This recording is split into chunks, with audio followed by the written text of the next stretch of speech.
What a wonderful time to be watching 5 movies in a row and getting the most minimal amount of sleep in between work and watching for the entertainment of, and the love of movies, you know? And I guess, yeah, the entertainment of good fucking podcasting, okay? So we're doing it again. We're doing the Oscars tier list, and I watched several things. Okay, let's get into it. Welcome to Adam's Chase Podcast, everybody. Hello, we're back. How's everybody? What's happening? What's the situation? What's the situation like? Have y'all seen all of the Oscar-nominated films? Because I sure have. At least coming from Best Picture. I haven't watched all of the animated. I haven't watched the shorts at all. And usually I'm good about it. I haven't gotten around to it. I know there's like a folder I found. Not a folder. What am I saying? A link that I found to like a Vimeo folder, and I meant to save it because it had like a couple of like nominated short films on there. Not all of them. Short films are kind of weird too, right? Because like not a lot of people have access to them, so it's, you can only do so much. But yeah, there's a lot of that. So there's going to be a couple of categories I just can't get into, okay? It's a lot. Like a lot, So, before we do the Oscar tier list, though, okay, I got to talk about some shit I watched, okay? So, first and foremost, American Fiction, a little film made by Cord Jefferson. I think I've watched, there was something, hold on. Yeah, so he wrote a lot of the episodes of Watchmen, the TV series, and I thought that show was amazing. Like just trumped it over Zack Snyder Watchmen any day. Like every which way. I loved Watchmen. So Cord Jefferson wrote and directed his I think he directed it. I'm pretty sure. Yeah, he directed it and wrote it. And yeah, I think it's really well written. Especially like they don't leave any stone unturned on how unaware white people truly act amongst everybody,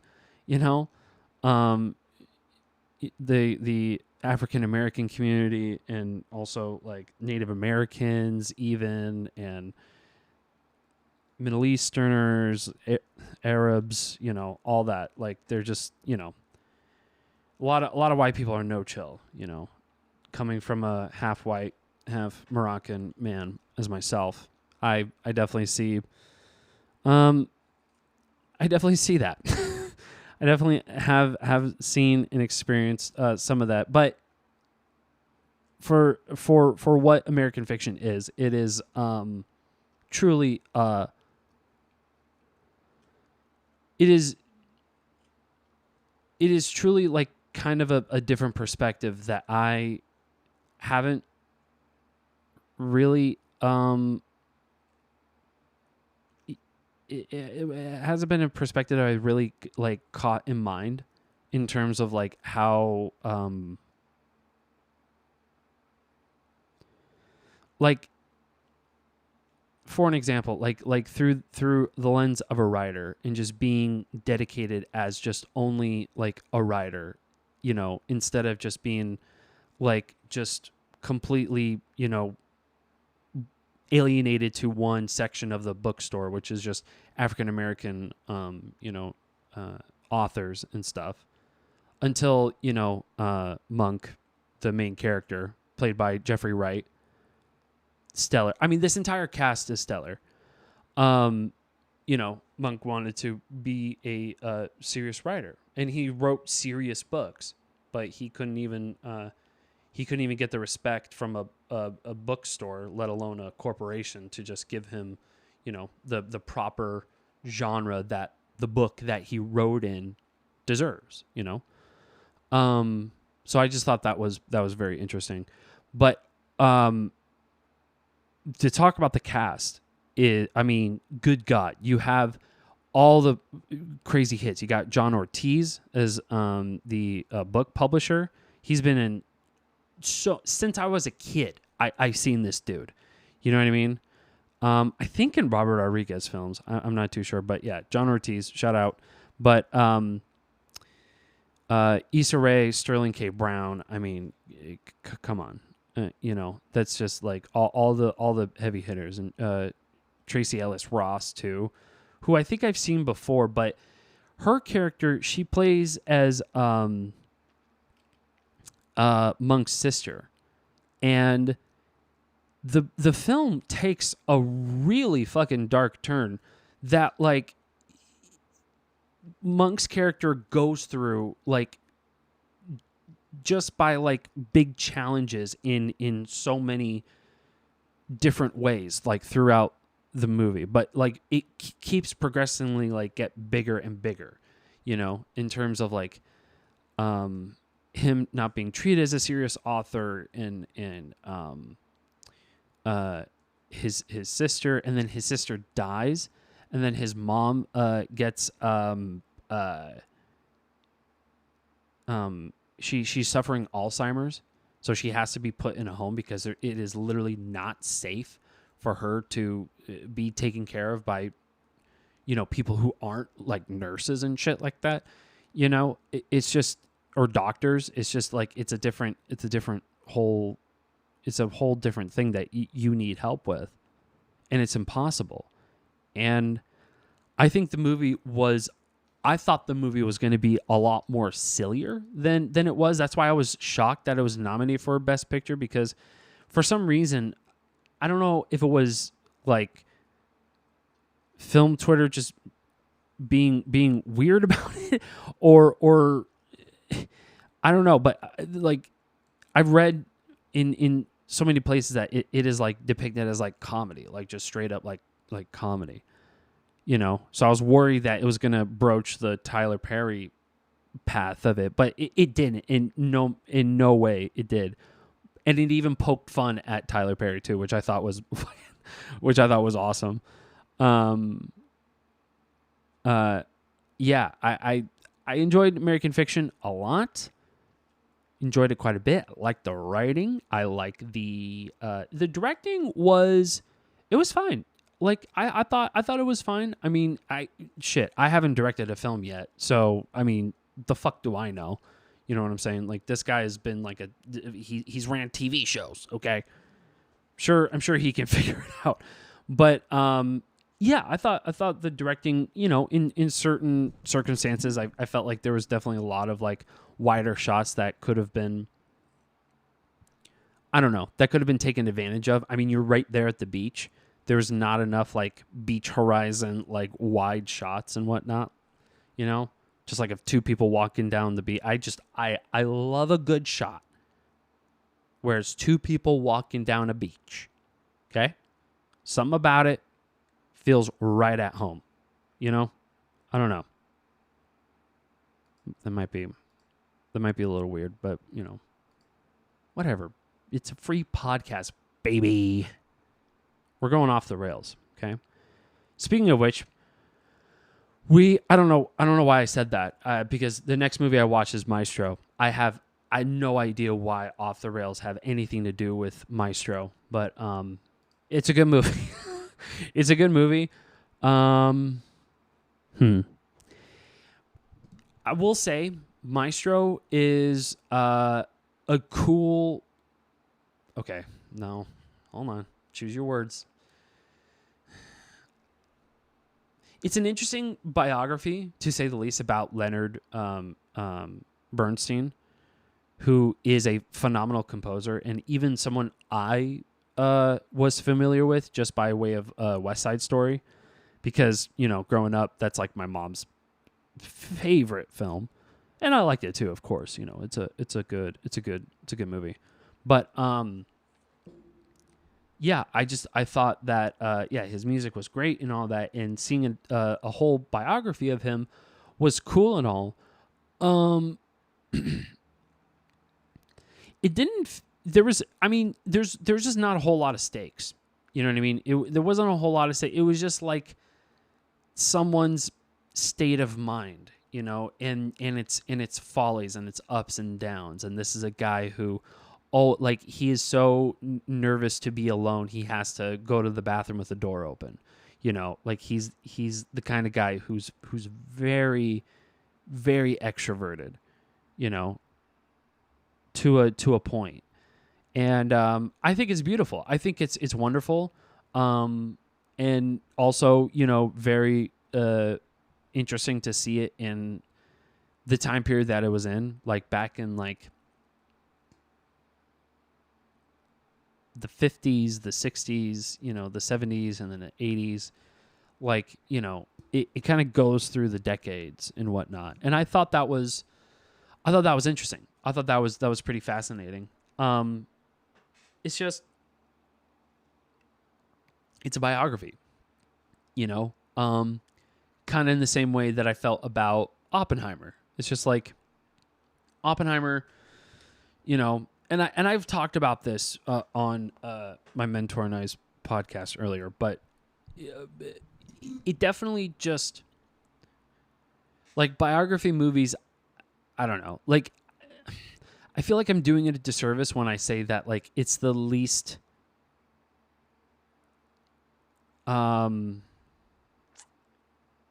relatable thing that sticks with me after I watch the film. That being said, though, I do think Bradley Cooper fucking killed it directing this film. Like, it visually, it stuck with me. Absolutely. It visually stuck with me 100%. The writing is just, you know, I don't know. Like, the writing begins and ends with that. So for me, and it's biased, you know, I felt like, yeah, it's just someone's life. And it's just seeing it documented. There's no stakes. There's no, you know, losers. There's no winners, really. You know, it's just, it's family. It's about, you know, understanding that, you know, the world needs you more than you need the world, kind of, sort of, like, idea, I guess, which is interesting. I definitely dug it. I thought, you know, it was a good watch. Neat that it's on Netflix. So yeah, I mean, listen, that's the thing. Like, a lot of people always get really mad when it comes to, like, streaming versus physical media, like DVDs and shit and Blu-ray and all that, versus digital. I'll say this, like, I mean, the best way that I've seen movies is by digital, but by way of having the film, like, in your hard drive. Like, essentially, like, you download it in the highest bit rate possible, but also what matches that, and sometimes I even prefer just for the physical part of it. Physical media is, it trumps over streaming any day. It's just a fact. Like, it depends on the internet connection that you have. It depends on how far you are from the router. Everything depends on everything with the internet that you shouldn't depend on with a film. Because with the film, when you're on DVD, it's all that data in one thing. It's like a flash drive, but flat in disc. You know, you pop it in and it's just data sending through the screen at its at what it's supposed to be edited to, or at least what the final cut is supposed to be. You know what I mean? Not saying that you don't get the final cut when you're watching streaming. I'm saying that like when you see the buffering symbol, right, in Netflix, in Amazon or whatnot, that's like the fucking it's GG with movie watching, you know, and when the bit rate lowers and then the picture quality lowers, that's also GG. You know, there's no way you can get that back, and you're screwed. You know. So yeah, I do think that physical media is the best way to go. Downloading it. But here's the thing: like streaming's convenient. You know, streaming is so convenient. It's accessible. It's easy. You know, and it gets the fucking job done. You know what I mean? You need to put on something, you just put it on. You know, or somebody recommends you something, and you're like, oh, okay, I'm gonna watch that tonight. You know, you can just immediately search it up, and it'll be right there. You know, I do enjoy physical media. I do. I wish I have more.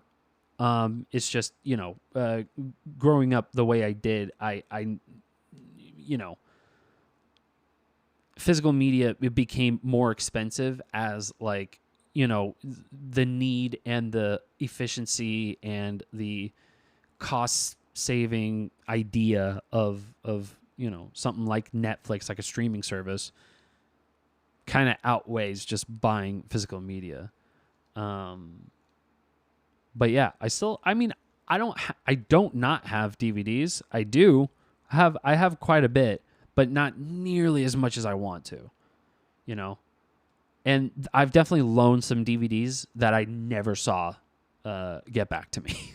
So, you know, that's also a huge heartbreaking thing.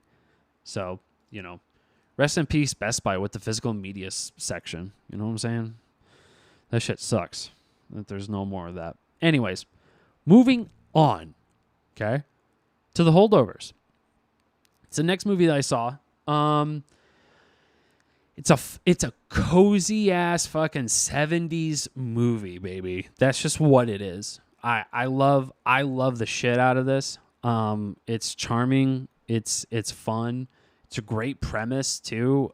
Just being huddled up in a school essentially, and this kid unfortunately just like has a mom and, you know, who just doesn't really like give a shit to hang out with her son during the holidays, and a dad who's just unfortunately mentally unwell and is just in a hospital. And you know, it does have its dark moments, but for the most part, it's just hilarious and wholesome and it's a great Christmas movie. I think it's a phenomenal Christmas movie. You know, I wish I watched it during Christmas, but my ass was too busy and lazy, which sounds like, I mean, it contradicts itself, but it's not. I was busy and I am also lazy. So I just couldn't get around to it. Also, it's a whole excursion. So, yeah, the Holdovers is great. Alexander Payne crushed it. He made Sideways, I believe, which is also another good one. I love Sideways. Downsizing. Yeah. Oh, he made The Descendants. Okay, so I thought that was a Jim. I know Jim Rash wrote it, but I didn't know, or I might have just kept forgetting that Alexander Payne directed The Descendants, which is, yeah, that's one of my all time favorites in terms of like just family, wholesome, good, like shit. I love that movie so much, and of course Sideways. You know, Sideways is a good one. So yeah, I mean, there's nothing much more to say. Paul Giamatti kills it. Apparently, the kid who who starred in the movie. I think his name is Dominic Sessa. Yeah, Dominic Sessa. Apparently it's his first film. Yeah, it's his first film, which is crazy. I never knew that it was his first film because I thought he killed it. I did see I did see a couple of like comments that were like, "Oh, you could clearly tell this is a new actor based off of, his facial expressions and shit." I'm like, I feel like that's the direction, though. That's what is supposed to be, because even Paul Giamatti is goofy as hell. But I think that was like what 70s movies were. Like, they were just sort of like, whenever you have a holiday-esque, road trip kind of movie, like, yeah, it's going to feel kind of cheesy. But that's the point, though, And in so many ways, it wasn't. But, I do think that even the cheesy moments kind of had its charm. So, great movie, cozy ass film that I think it's going to be part of the holiday rotation every single day. It's my Robert De Niro. Wow, that's Robert De Niro. That's all I can do. Next up, we're back to it, baby. Poor Things, okay? Yorgos Lanthimos, okay? This Greek director. And let me tell you something. This movie is good. It's good. But when I say that it is Yorgos's probably most grounded film, I truly mean it. And if you've seen Poor Things, you're probably thinking like, what? That shit was weird. Like, there was a lot of weird ass shit. Every other film that I've seen him make, it is very over the top. Like Killing of a Sacred Deer, that is a wild ass movie. And also The Lobster, like, I mean, come on. And also, yeah. Notice I say that. I'm an idiot, you guys, if you can't tell already. So yeah. And the favorite was also like, I think it's still one of my favorite of, my most favorite is The Favorite, from Yorgos's, filmography. But Poor Things is right up there, because Poor Things is definitely an interesting, like, what I thought was going to be a retelling of Frankenstein, essentially, which kind of is, but so way more, just so much more. If Frankenstein was a lady, and then you have to deal with the growth of a brand new human female lady, but in a adult form, because the whole plot is that, like, this lady, Bella Baxter, she went overboard, not overboard, she overboard, she jumped off a bridge, and she for the YouTubes, in Minecraft, in Call of Duty, unalived, in Sims. So she was dug up by Willem Dafoe, who looked insane, just an absolute like caricature of a human being, and put prosthetics on him. It was so wild. So she undergoes a surgery where part of her brain is taken out and is replaced by an infant brain, because she was also expecting. Yeah, listen, this is a Yorgos Lanthimos film, and his shit gets dark insanely quickly, weird, but then also like fun. I don't know how else to explain it. and I can't compare it either. Like he's like on a level all on his own. And I got to hand it to him. Whether if you like his films or not, it's just he goes weird with it. And for some reason I love it. It's nice. It's great. Mark Ruffalo playing as a character that I never thought I never thought he would play, because he always plays like, I don't know, like honorable like characters, and he is just playing like an absolute like jealous fuckwad. I don't know how else to explain it, but yeah, it was great. And Rami Youssef too. Yeah, he was also in it. Yeah, I enjoyed it. I enjoyed it a lot. I loved the movie. Yeah, it was a good story too. Just being like just a regular ass like human being, but unaware of social cues or social like have any social awareness whatsoever, or societal politeness, I guess, which is kind of demonstrated, whether or not you want to break those rules, bend those rules, or follow the rules, but live a little dangerously every once in a while, but this character Bella, who's played by Emma Stone, she's just like it's all like just the worst, crudest like shit you can ever, most diabolical shit you can say, and especially publicly.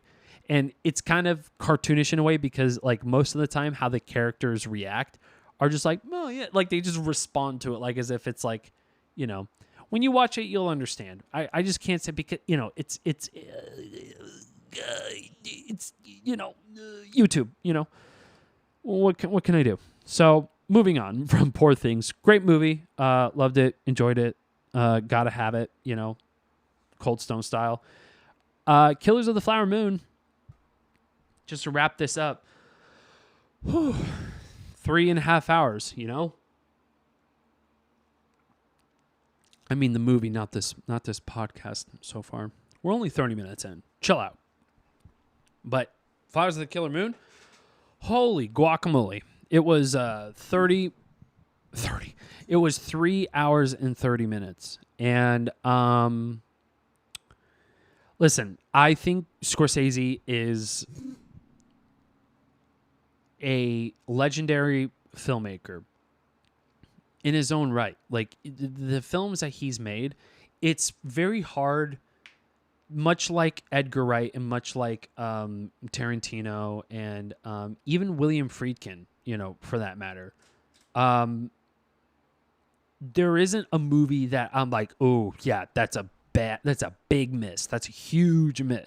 Like basically all of his films, I liked it on some level. Maybe more than others for sure, but there's no movie that I watch and I'm just like, oh boy, this Scorsese film sucks. There's never that, It was just, there's just like, oh yeah, it was just sweet. Like Hugo, it was just like, yeah, it's just a sweet story, I guess.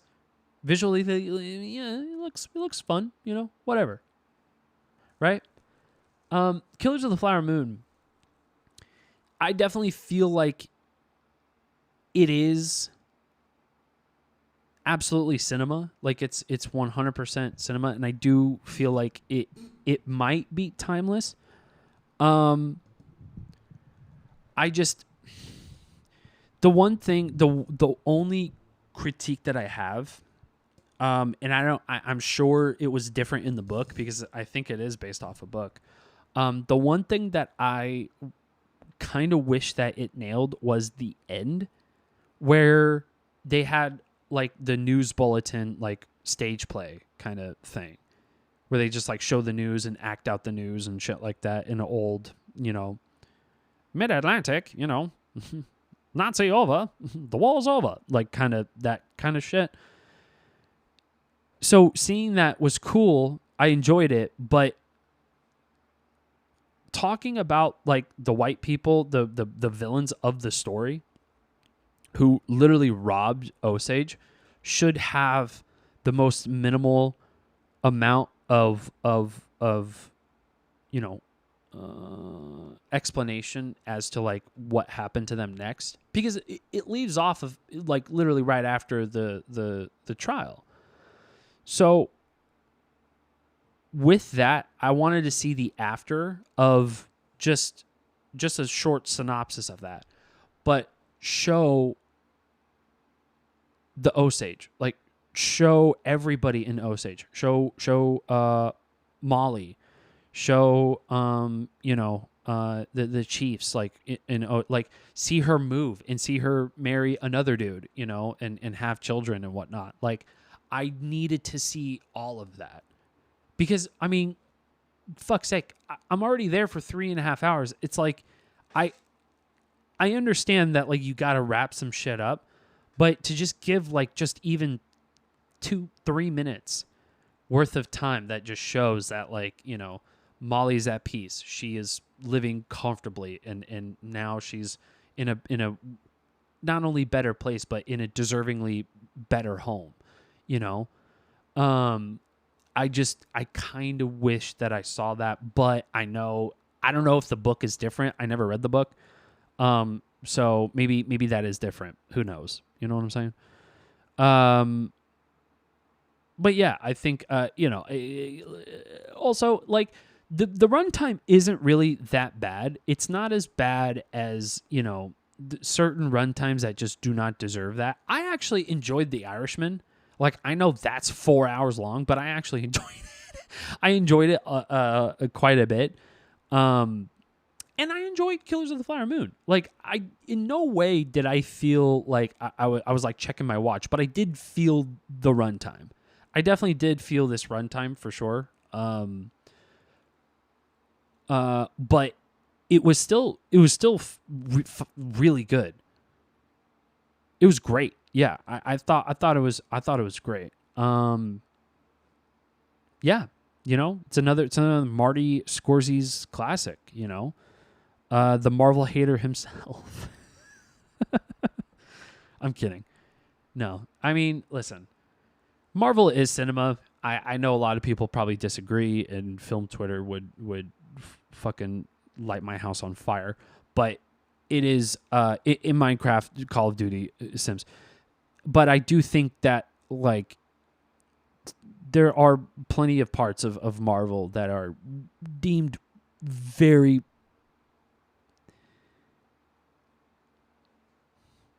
in my opinion, I do think that there are a lot of Marvel films that do deserve that cinema understanding and cinema treatment, and listen, there are way more better than others, of course. Is it popcorn,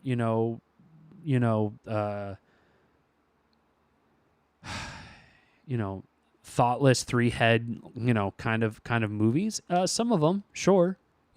I don't think all of it is. I do think it is crafted with genuine love and respect to the comic books, but also respect to the medium of film as well. And, great example of that is James Gunn with Guardians trilogy. Like that's a guy who is born and bred in film, but he loves comics. Like you can tell he loves comics, and we'll see with Superman, I think I'm willing to watch it, and I don't even like Superman. Like what got me more into Superman is actually not fairly recently. What am I? Dog, that was like 10 years ago, wasn't it? When Man of Steel came out? Hold on. Did I just do a boomer ass fucking... Oh my God. No. Oh my God. It's 2013. Literally 11 years ago. And my old ass was like, it's just fairly recently. It's like, bro, you watched it 10 years ago. What the fuck? I'm losing it. God. I just became my dad. That was wild.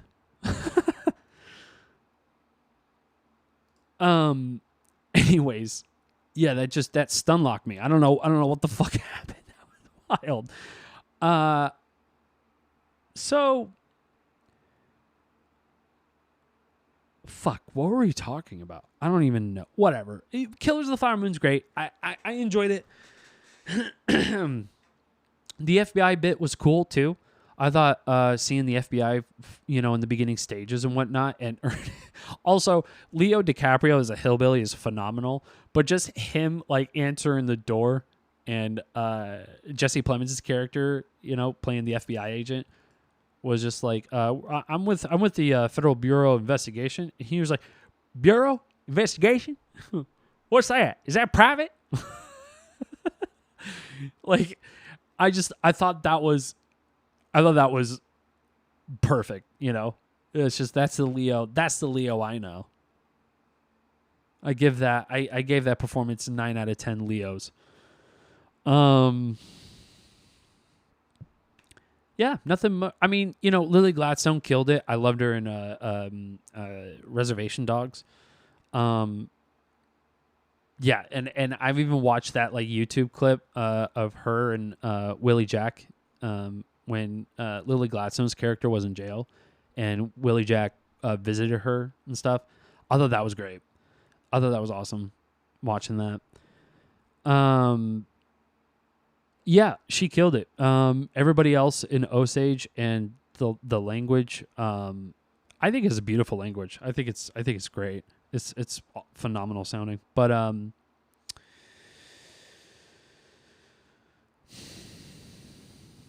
yeah. I mean, yeah, besides the ending, I think it's a great Marty Scorsese film, So okay, Marty, let's go Marty. Moving on. Is it time? Wait. Poor Things, Holdovers, Maestro. Yeah, it's tier list time. You ready? Whoop. Oh shit. Oh god damn it. I didn't. That was supposed to be way more eventful. Wait a second. Hold on. Let me. What's going on here? How come I can't?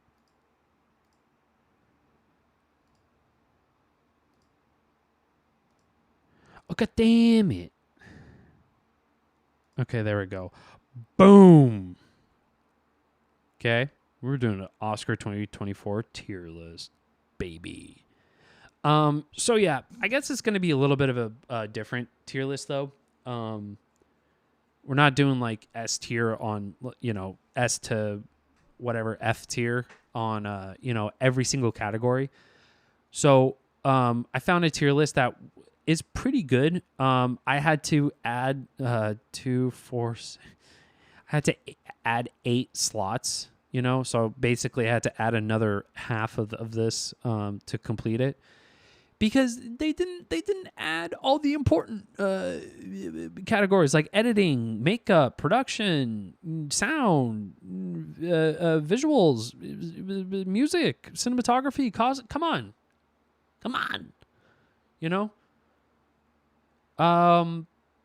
So yeah, what are we doing talking? Let's just get into it. All right. I want to start from the bottom and work my way up, Drake. So I think, yeah, starting here and then just like, yeah, getting all the way up to here is going to be very useful for me. So yeah, because I just want to save the best for last. You know what I mean? So costume design. Let's go. So we have Jacqueline Duran with Barbie. Jacqueline Wett, 2 Jacquelines. Let's go. For Killers of the Flower Moon. Janty Yates and Dave Crossman for Napoleon. Haven't seen Napoleon. Ellen Mironic Mirznik,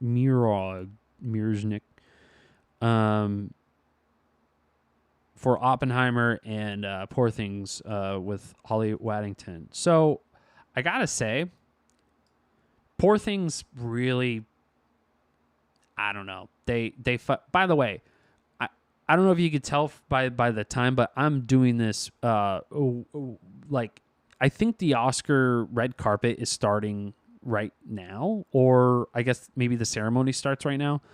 So I'm doing this without watching the ceremony. You know, I'm gonna watch it. I'm gonna watch it after because I don't have ABC. I don't believe in cable. Cable's for losers. I'm kidding. No, I mean you guys. You guys watch this episode on your own time. I'm gonna have probably another episode with like a reaction, maybe if there's anything juicy happening or what have you, and maybe some pretty bad decisions. Who knows? We'll see. So because running through this tier, this is what my Oscars are. Okay. So this isn't like based off of what I think they're gonna like predictions and shit. This is just what I like. Okay.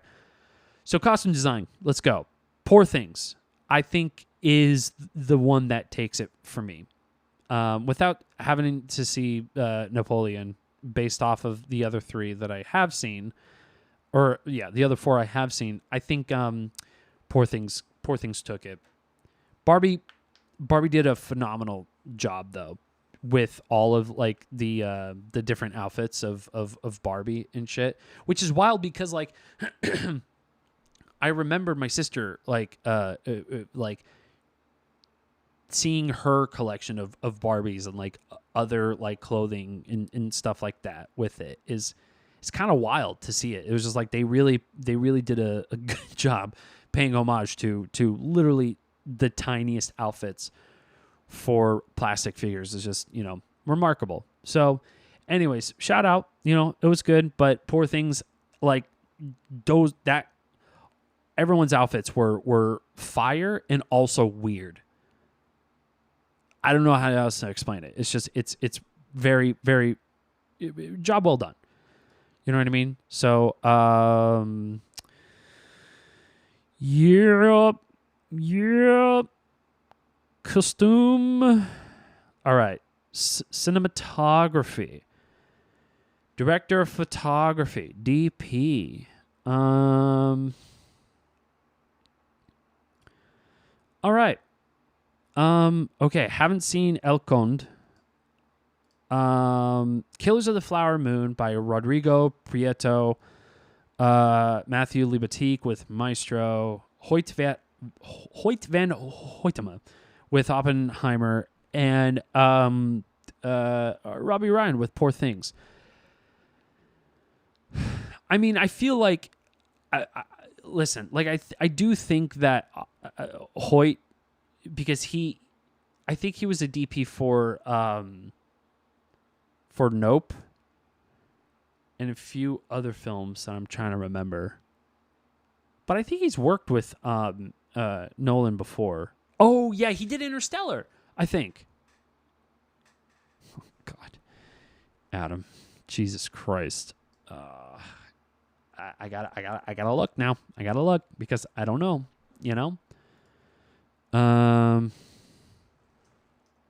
One second.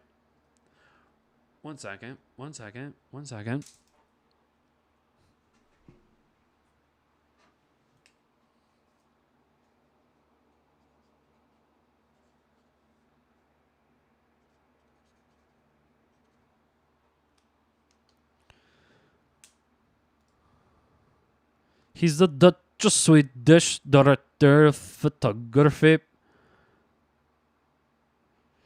He worked in camera and electrical department and so is composer.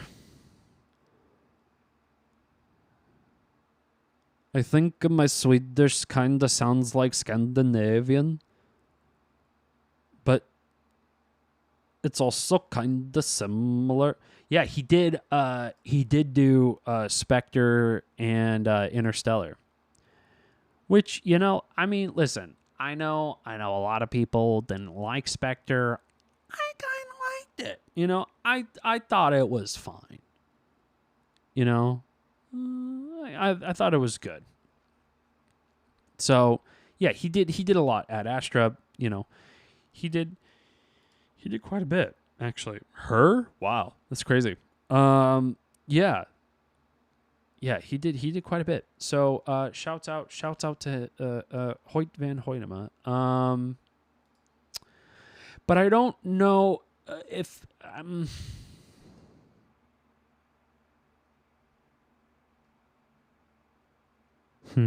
Killers was also shot very well, in my opinion. Yeah, it's I don't know, because Poor Things also it was. You know what? What I really enjoyed with Poor Things is the decision to use fisheye lenses. So you know what? I really enjoyed Poor Things. It's just I love the craft of Poor Things, like the craft of it behind it all, and how it feels like. Even the music, like I know we're gonna get into the music too. The music is also like mind blowing. Actually, there is also another soundtrack too that I got to shout out as well. But I hope it's part of it. If not, I'm gonna write a note. Yeah. So I do think that. God, I really didn't want to do two movies the same right off the bat, but I'm gonna have to, yo. I'm gonna have to. Dang it. Making decisions is fucking hard, dude. It's my fucking I never done it. Okay, so score. No, wait. Where's score? Oh. Okay.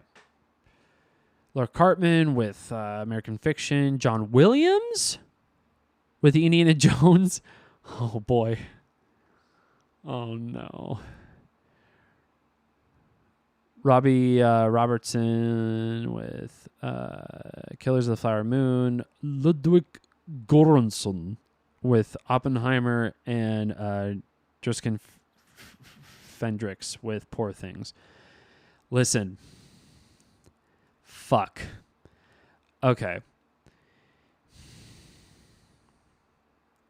So, for score, well, I know John Williams is gonna win. Like that's the fucked up part, right? It's like John Williams, he has like 1,000 Oscars, which deservingly so. He has like some of the most impressive filmographies of theme songs that we all know and love. I mean, Star Wars. Come on, he made the theme song for Star Wars. So give me a break, will you? So, but I mean, you know, it's Indiana Jones and the Dial of Destiny. You know, it's the indie theme. We all know the indie theme. You know, we can like whistle it and hum it in our heads and shit. You know, we know exactly what it is. So I want to give it to something that is just a little bit, because here's the thing with Poor Things, right? Like even from camera to sound with the score, like everything feels like glued together, like almost like it's not supposed to meld, but it somehow does, and it's weird. You know, it I don't know. Like I always thought like the score also sounded like crazy cool. Like it sounds so awesome just by the craft alone, and with camera using fisheye lenses and going back and forth between black and white and you know, color. And then when it is in color, it is vivid. So you see like the skies that are like kind of like a galaxy or aurora borealis kind of pattern, you know, like Windows XP screensaver, you know, shout out to Windows XP. But listen, am I really going to give, and I liked American Fiction, score? I mean, I don't know. You know, John Williams, you won 1,000,000 times. Robbie Robertson, I'm sure. Like, listen, let's just give an honorable mention here, shall we? You know, Let's just do it.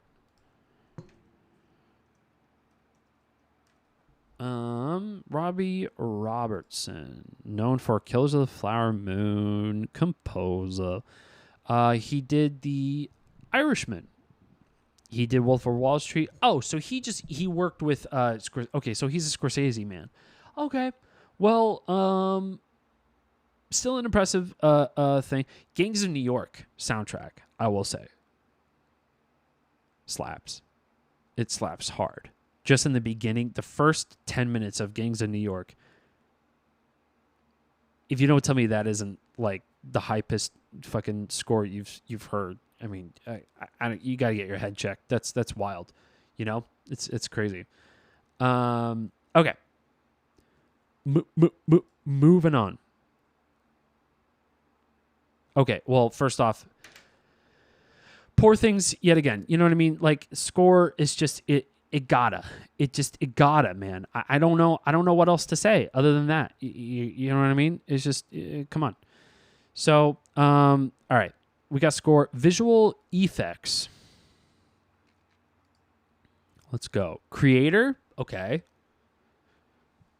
I liked the visual effect. Godzilla -1. I also love the visual effects in that. Guardians Galaxy Volume 3. I mean, it's fine, I guess. It's, yeah, I think it's fine. Mission Impossible, Dead Reckoning, Napoleon. Interesting.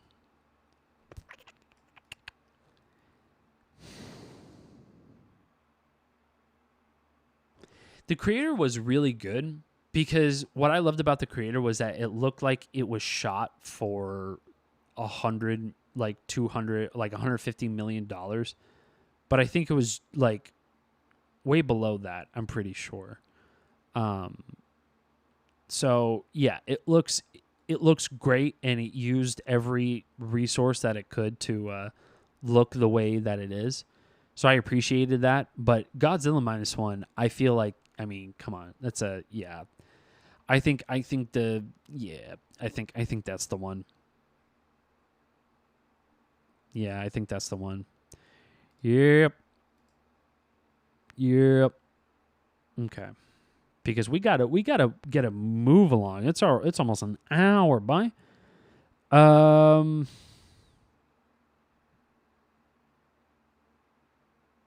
What? Oh. Okay. Sound. So this is sound mixing. Right? So the Creator, Maestro, Mission Impossible. I'm just, whatever. I haven't seen Mission Impossible anyway, so I can't give a Zone of Interest and Oppenheimer. Okay, I gotta say, Zone of Interest. Yeah, that's a no-brainer. It's a no-brainer, just because of like how subtle the sound is, right? Because it's not. I will say the sound is abrupt, but it's not like it's you're hearing screams all the time. You're hearing machinery whirring. You hear footsteps. You hear like bats. You hear like stomping. You hear like different levels and different kinds of screams, which is all the more horrific. But you hear the noise even around it too. Like you even hear people like get beat up, and you hear them scream, but stop screaming at one point, but still get like you still hear like someone beating the shit out of somebody. Like it's, I mean, Jesus Christ! Like the Zone of Interest, I gotta hand it to the sound for Zone of Interest. That shit was wild, dude. Okay. It's a lot of fucking posters. Jesus Christ. This tier list is not it's not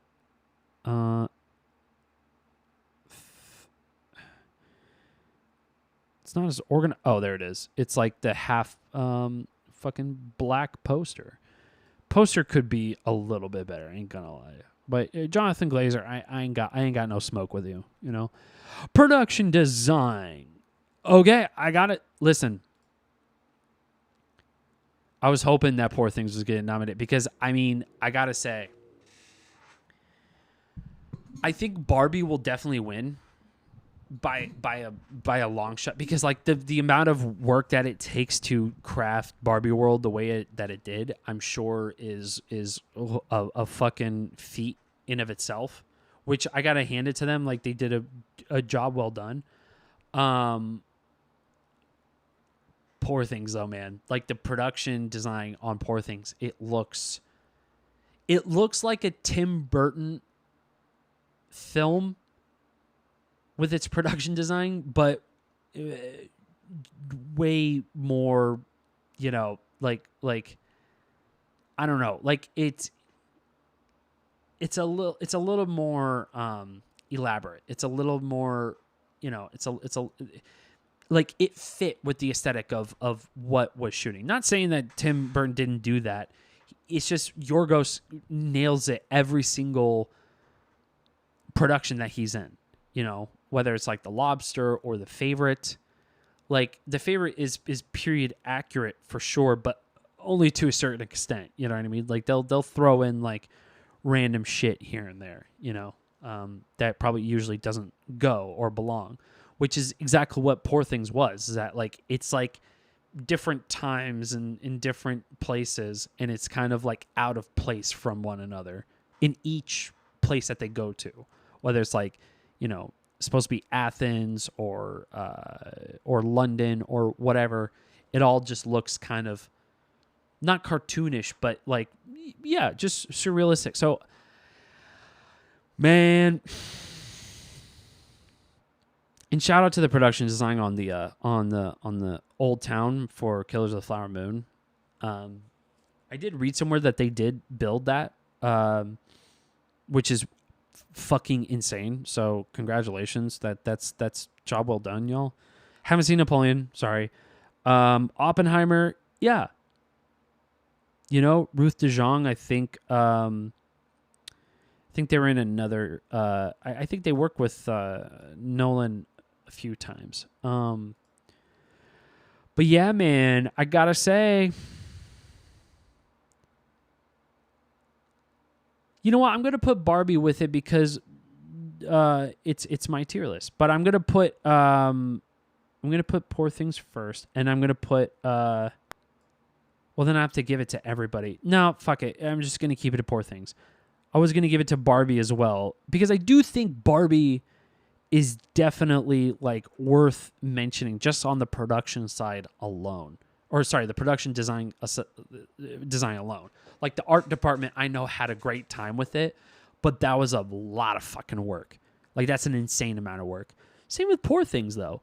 And Poor Things kind of bent into that like world that they can completely make on their own through the mind of Yorgos, as insane as that fucking dude is.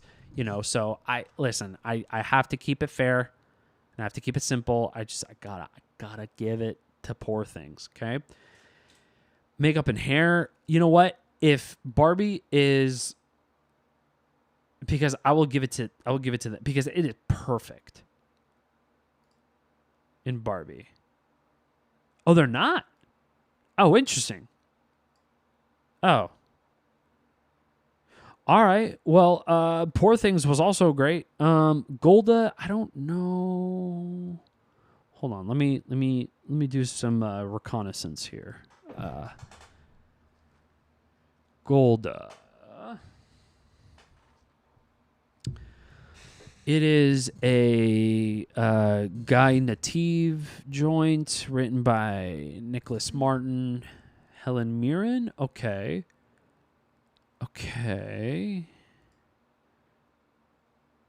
Oh, it's like, okay, so she's wearing like prosthetics and stuff. Got it. Just so y'all are seeing the same shit. Yeah, so that's Helen Mirren, bro. That's crazy. That's actually wild. I mean, yeah, sure, I guess. But, I don't know. Yeah, that might win for sure. Maestro, I know a lot of people clowned on Bradley Cooper's decision to make, Leonard Bernstein's nose big and like kind of like a, you know, an anti-Semitic like backhanded thing, which I feel like, I don't know, like I'm not. I mean, I don't know how the you know, the Jewish community are going to depict all this. I'm sure they have their you know, their qualms about it, which, you know, is probably earned. It didn't run into a problem with me, but, you know, I don't know. Society of the Snow. Oh God damn it! I wish I wish I watched it. Fuck, because I bet you that's also a game changer. But folks, I haven't seen every movie. Okay, I watched like 5 movies in the span of 24 hours. It was nuts.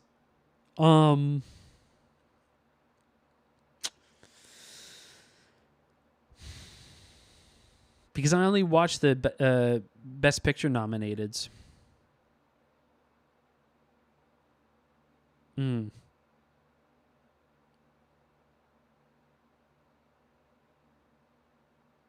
Because those, like, every character's hair was like kind of like crazy and so even Mark Ruffalo's and shit, you know. I gotta.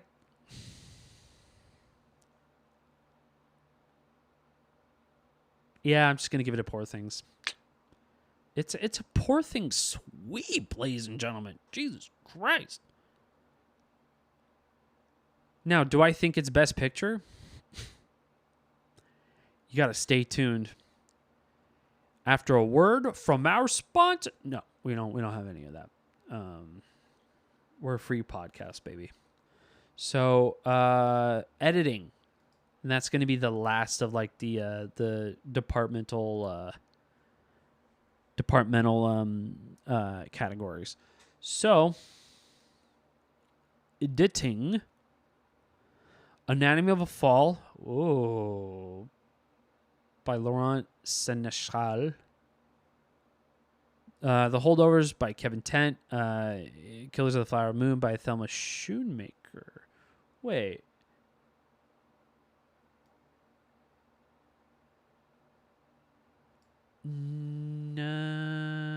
No, that's not the same editor for Quentin Tarantino, right? Here, let me. Again, I gotta do some reconnaissance. BRB. Because I think Thelma Schoonmaker made only Scorsese films, like edited Scorsese films. Yeah, totally. She's totally a Scorsese, you know, production regular. Yeah, so that makes sense. Yeah. Wow. You know. Wow. The Snowman. She edited The Snowman. I don't think. Yeah, that's not a Scorsese's joint. Yeah, she also done other shit, but yeah, she's she also edited Bad. Whoa, that's actually wild. Yeah. So, anyways, best editor. Jennifer Lame for Oppenheimer. God, that's what a last name. And Yorgos Mavropsaridis. God, Greek as fuck. Poor Things editing was fine. You know, did it stand out to me? Sure. You know, yeah. I mean, it as much as like probably everything else did, and I really enjoyed The Holdovers. Actually, you know what? What I loved about The Holdovers editing is not the editing itself, but its transitions.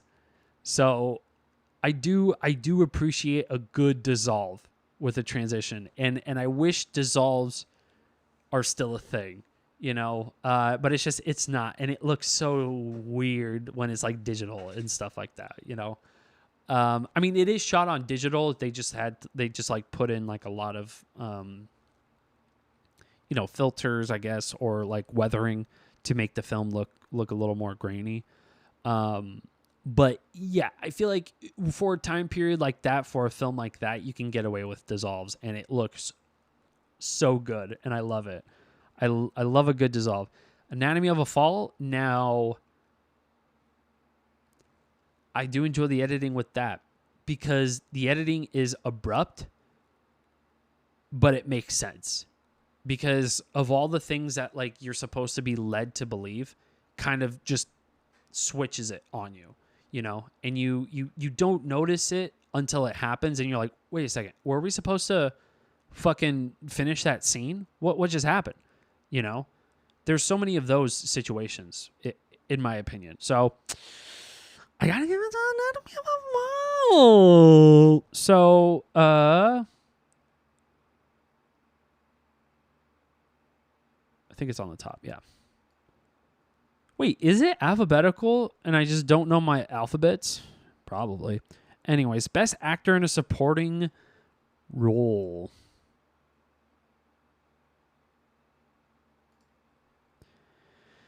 Sterling K. Brown, phenomenal for American Fiction. Robert De Niro. I mean, come on, Bobby De Niro. Come on, you know what I mean? Killers of the Flower Moon. RDJ for Oppie.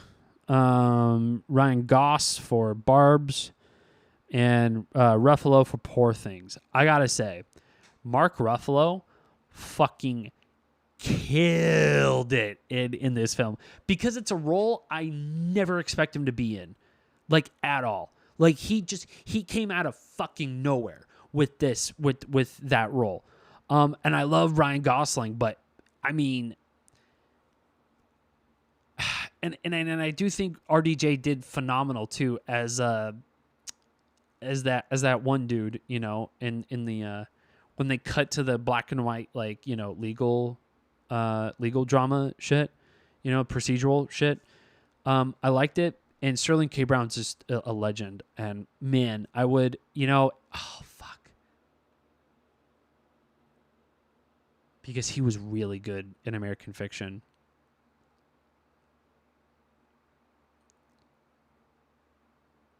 Gay Sterling K. Brown wearing the illest fits was my fucking jam.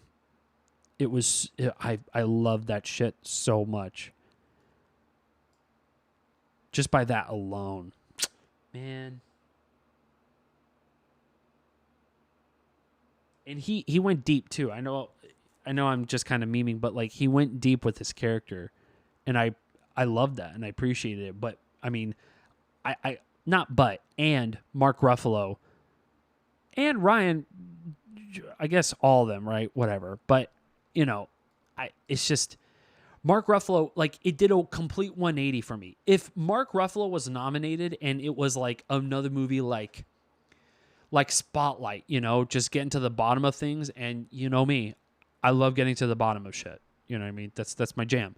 But seeing Mark in a movie like that, then I would immediately give it to Sterling K. Brown. Easily. But Mark Ruffalo, because of what Poor Things was completely opposite of what I thought Mark Ruffalo would ever do in a role. It was just, I was blown away.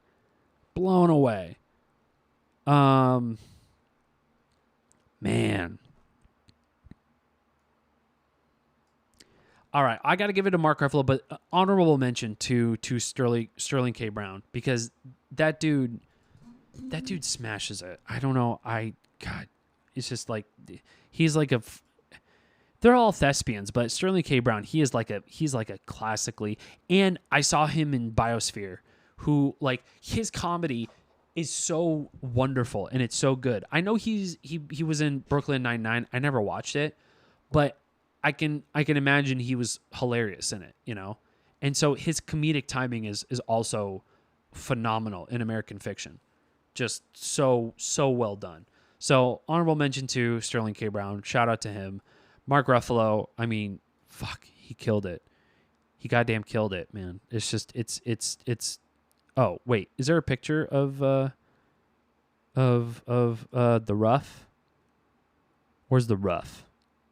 Where are you, Rough? There he is. Let's go. get the rough. All right. Actress in supporting role. So Emily Blunt for Oppenheimer. Danielle Brooks for The Color Purple. Very good. America Ferrera. I mean, Jodie Foster for Naiad. Divine Joy Randolph for The Holdovers. I gotta say, what a crazy lineup this is. Divine Joy did phenomenal in The Holdovers, and she actually like made me cry in the movie when she talked about her son in the military and whatnot. It's just it was so heartbreaking, so wonderful. Danielle Brooks, The Color Purple. I mean, of course, like it's a classic character, in The Color Purple, and I think she did really well as well. It's just America Ferrera. She kills it, and I love Sisterhood of the Traveling Pants. She kills it in that movie. And that was the first time I ever seen her too. And she like I was taken aback, you know. So I gotta give it to her. I gotta give it to her, to my girl America. All right. Best adapted screenplay.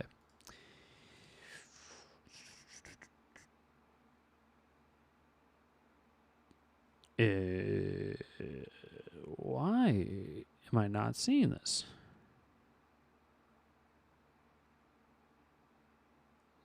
Why am I not seeing this? Oh, Jesus Christ. God. Cord Jefferson with American Fiction. Greta Gerwig, Noah Baumbach with Barbie.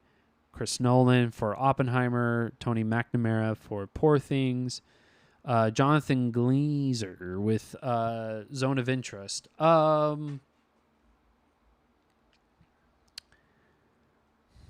gotta say, American Fiction was phenomenal in its writing.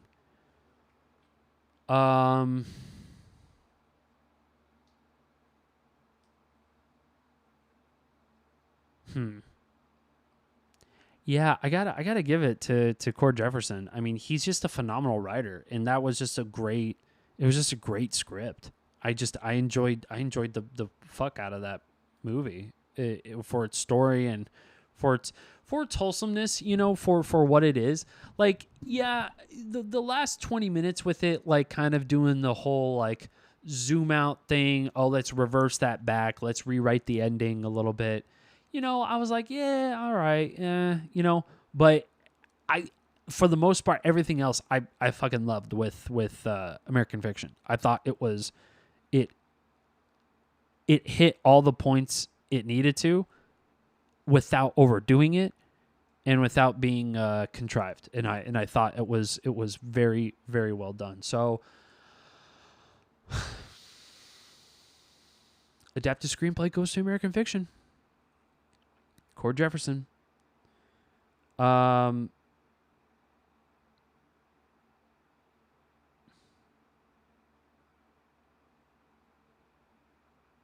Wait. Oh, these are directors. I'm sorry. I'm like, wait a second. But I think Cord Jefferson is on there, right? I hope so. Hold on. I think I have. Yeah, I'm pretty sure I have his face in my head. Yeah. Okay, so it is. Okay. Jesus, I was like, wait, am I getting the wrong dude? Am I just a fucking asshole? No, it's the right dude.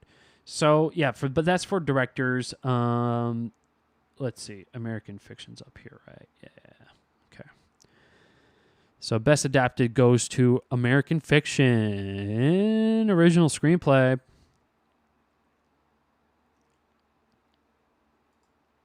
All right.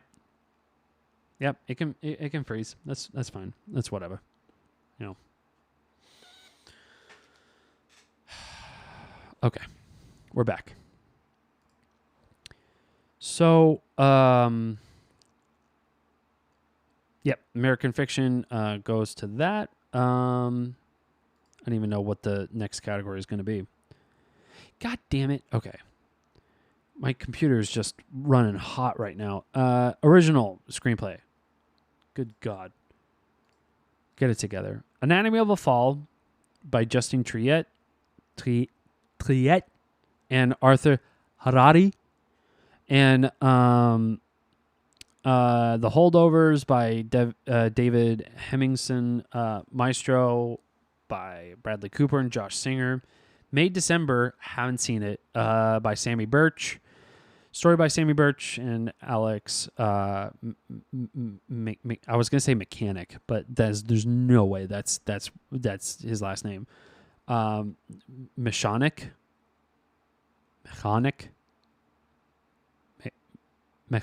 I don't know. Mechanic. Celine Song with Past Life. Okay, I gotta say.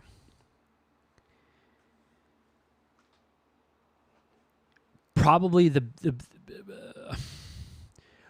best romantic film I've seen in years. I do love Anatomy of a Fall. I think how it was written and how things were held back and whatnot really served the purpose of having like these almost like this ambiguous character of who Sandra is, the main character of Anatomy of a Fall, and how it could be plausible on either side, either her killing her husband or committing suicide. It's all, you weren't there, you know what I mean? It's just like you just don't know, and we don't know. So I do love that aspect of Anatomy of a Fall and giving it to them. The Holdovers, I think is just it's wholesome, and I do think it is written very well, and I think it's hilarious. It's like Paul Giamatti at his probably some of his funniest shit I've seen.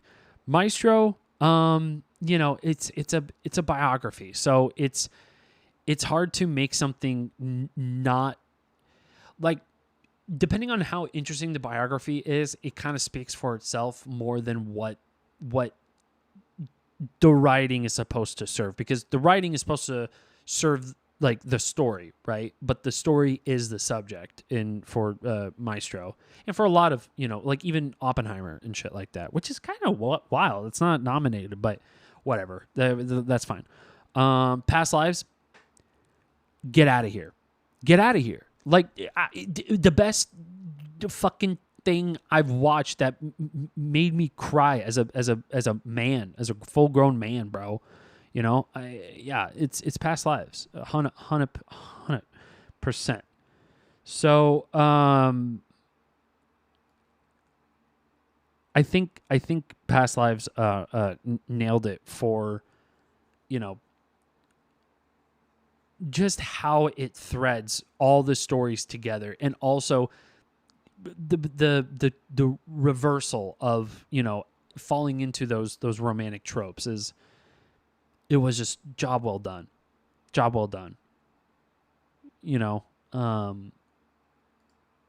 Yeah, better than whatever the fuck I can write, I'll tell you that much.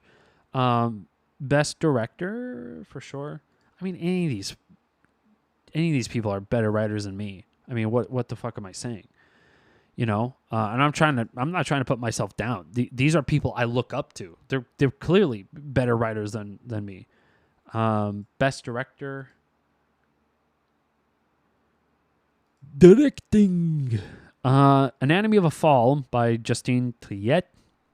Killers of the Flower Moon by Scorsese. Nolan with Oppenheimer. Yorgos with Poor Things, and Jonathan Glazer with Zone of Interest. Oh, fuck.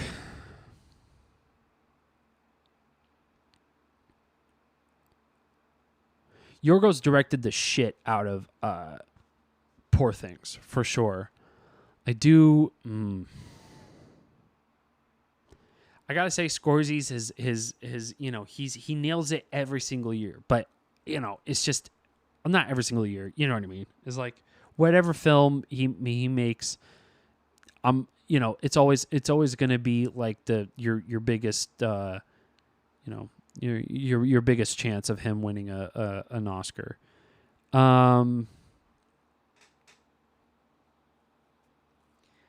I do think Yorgos did nail it, but Jonathan Glazer,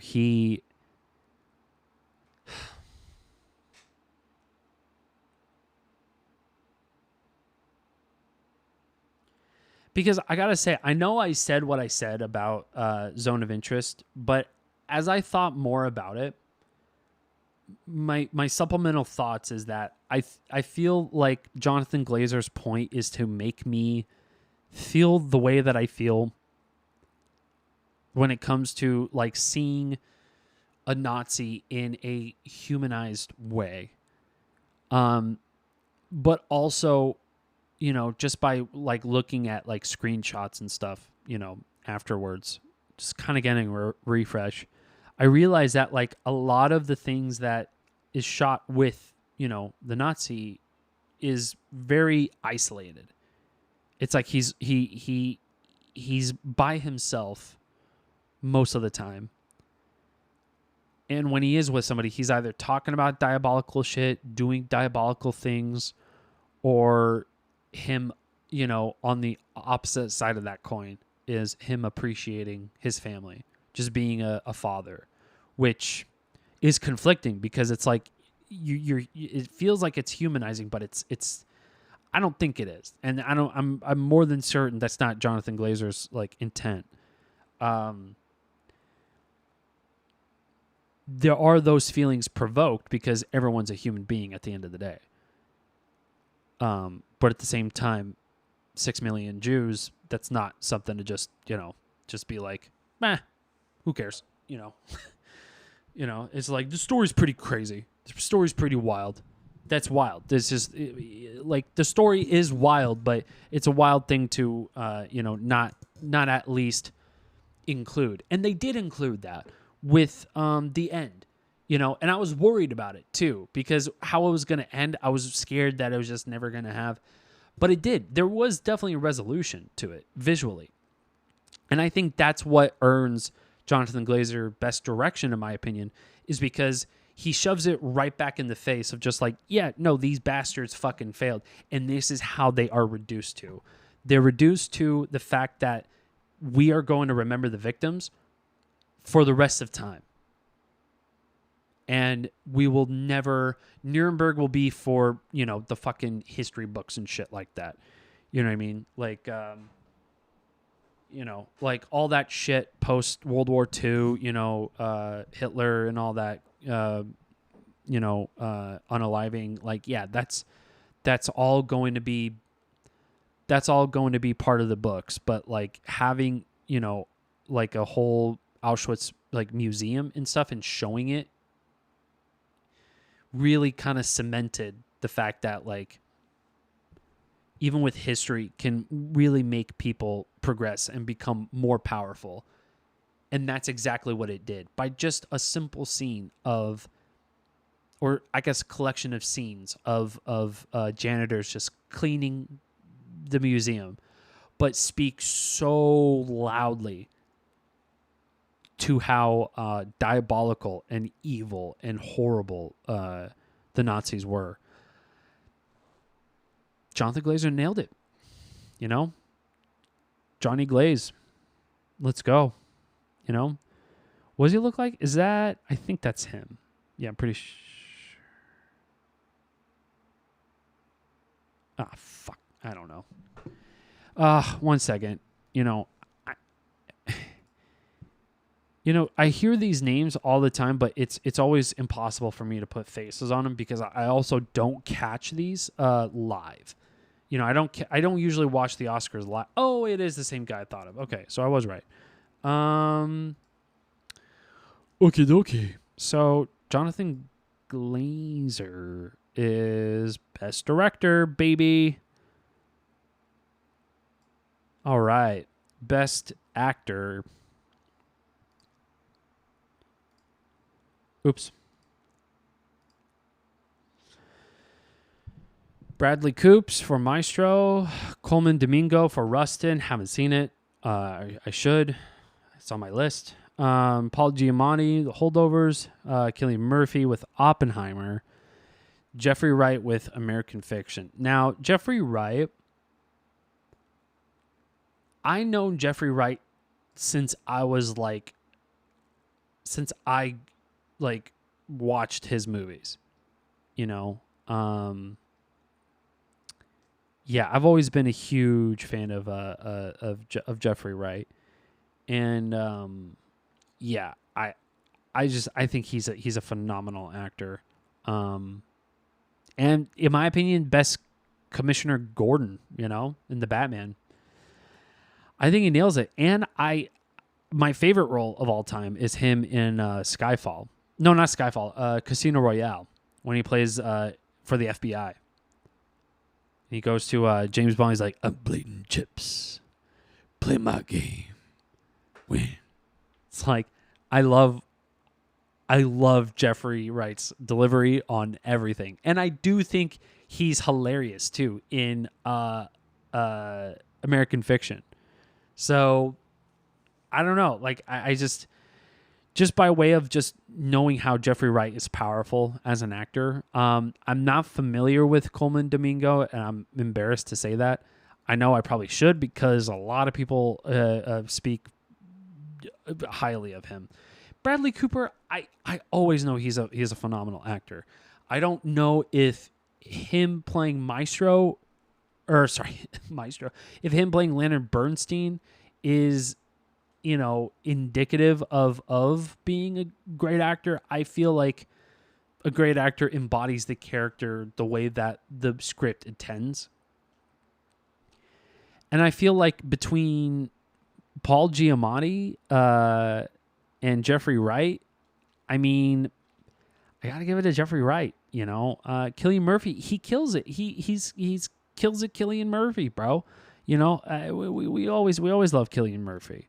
And he portrayed Oppenheimer very fucking well, just like Bradley Cooper portrayed Leonard Bernstein very, very well, you know? So I don't know, man. Jeffrey Wright, I love the character's flaws in Monk's character. I like how distressed he gets. I love how, how much of an introvert he is, like a recluse almost, and kind of grumpy. I don't know. I love a good grumpy character too, you know? So I got to give it to Jeffrey Wright, man. I got to give it to Jeffrey Wright. Let's go. Jeffrey Wright. Commissioner, the real Commissioner Gordon. Best actress, here we go. So, almost had an hour and a half. That's crazy. Thank you so much for staying with it, y'all.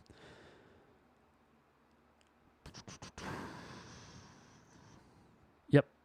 All right. Annette Bening in Naiad. I do like Annette Bening. Lily Gladstone, Sandra. So somebody in the comments said that it's I think it's pronounced healer. Healer.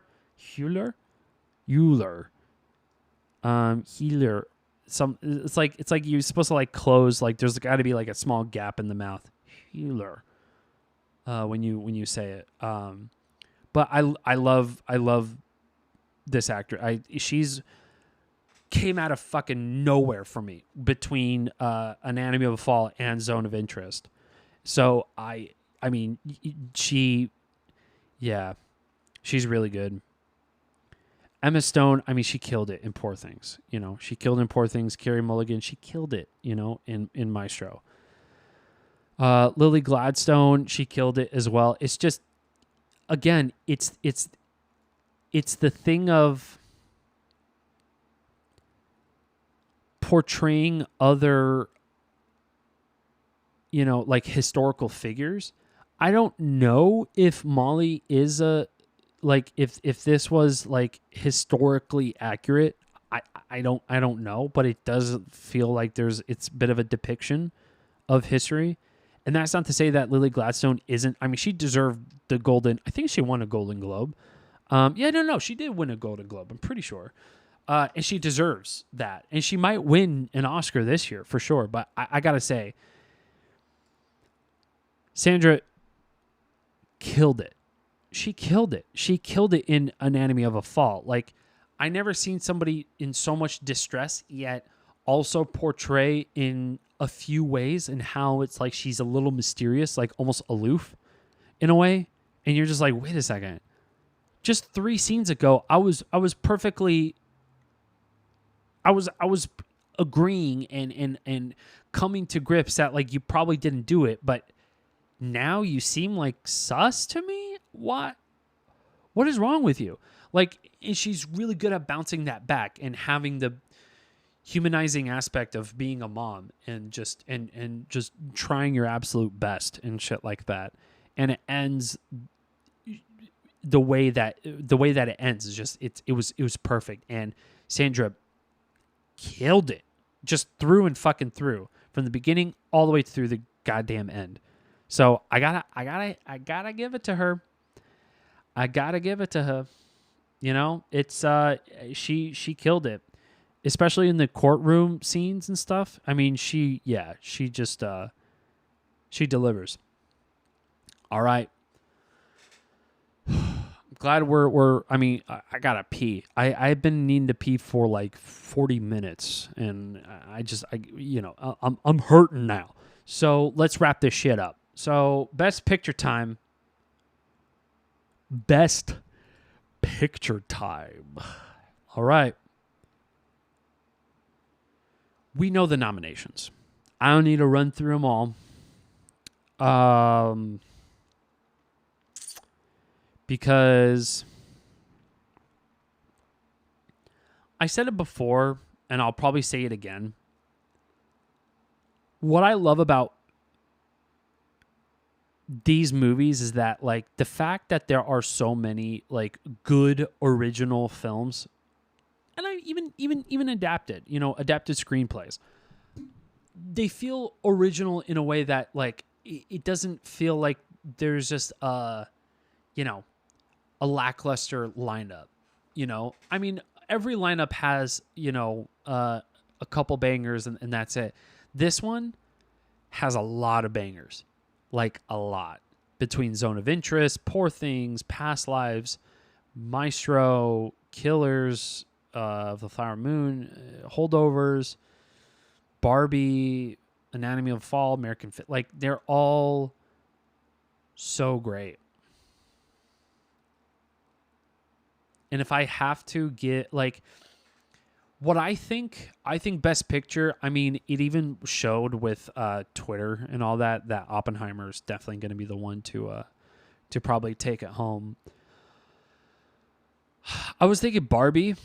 Barbie could probably also, it's either Barbie or Oppenheimer's my prediction to probably win Best Picture. I think it's going to be one of those two. I know it. But deep down in my bone of bones, I feel like, oh man, because it's definitely between Past Lives or Poor Things for me.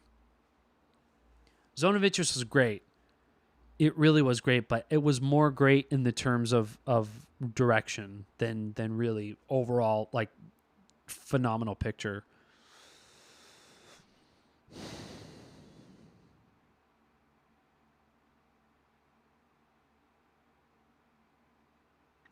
I'm giving it to Past Lives, and here's why. Past Lives, in my opinion, I think had earned its right, because I was in a toss-up between those two all day, and I was leaning more towards Poor Things, but what I really broke it down to was how I felt about the, like, from everything, from direction to writing to, departments. In the department side, I feel like Past Lives also nailed it too, just with like the time periods and the synchronicity of colors between both of the characters and whatnot, and and any part of New York City you shoot in, the production design just fucking skyrockets. You know what I mean? Like it goes off the fucking chain. It's really hard to not have already a good like production design, like good aesthetic with New York City. You know what I mean? Like nothing gets better than that. So I feel like Past Lives really, really fucking nailed it, from the story to its characters and the actors embedded in those characters. I just feel like they really fucking delivered their A game and really served a story that isn't just something that is like this hokey sort of like, and they lived happily ever after kind of, love story or romance, right? It just feels like how it drops off is the way that we all feel when we like, say goodbye to a best friend or an ex who we fell in love with, or anybody in our lives that really meant the world to us, but they grew and you also grew. And all you want to do is try so hard to preserve that, but you can still have it, but it's now a distant thing. And at a certain point, you just got to move on, and you got to keep moving on. Even when the days are harder than most.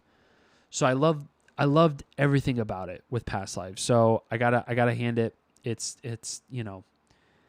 Past Lives really outdid itself in terms of writing and cinematography and all that, and making it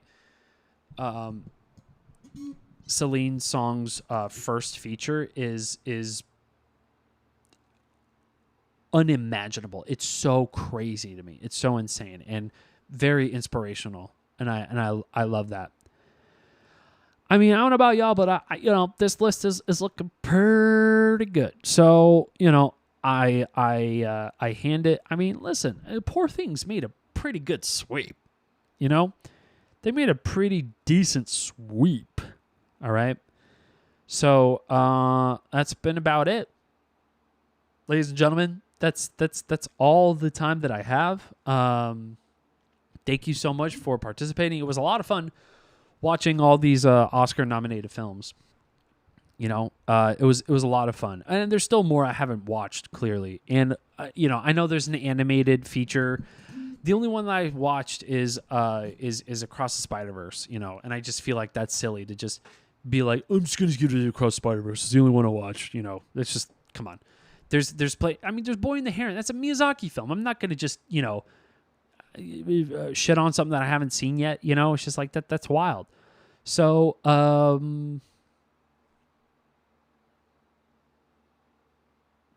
that's it, ladies and gentlemen. I got nothing else to say. Hope you're enjoying the Oscars. If you're watching it right now, I will be.